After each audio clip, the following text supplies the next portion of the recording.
Police સ્ટેશનના સ્ટાફના માણસો પોલીસ સ્ટેશન વિસ્તારમાં પેટ્રોલિંગમાં હતા તે દરમિયાન બાતમી મળી હતી કે ગોલ્ડન ચોકડી તરફથી એક મારુતિ સુઝુકી કંપનીની સફેદ રંગની ઇકો ગાડી ગોલ્ડન ચોકડી તરફથી ફર્ટિલાઇઝર રોડ તરફ જનાર છે, જે ઇકો ગાડીમાં અલગ અલગ બ્રાન્ડનો ભારતીય બનાવટનો વિદેશી દારૂનો જથ્થો છે, જે બાતમીના આધારે નેશનલ હાઈવે પ્લાઝો હોટેલ પાસે ધુમાડ બ્રિજ ચડતા પહેલાં બાતમીવાળી જગ્યાએ પોલીસ હાજર હતી ત્યારે બાતમીવાળી ઇકો ગાડી આવતા તેને રોકીને તપાસ કરતા ગાડીની પાછળની સાઈડમાં જોતા અંદરના ભાગમાં ભારતીય બનાવટના વિદેશી દારૂ ભરેલ મળી આવ્યા હતા. કુલ 2,51,800નો દારૂ તથા ઇકો ગાડીની કિંમત 3,25,000 તથા મોબાઈલ મળી કુલ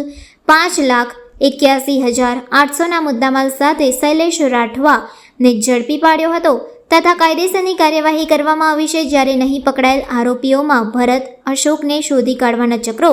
ગતિમાન કરવામાં આવ્યા છે.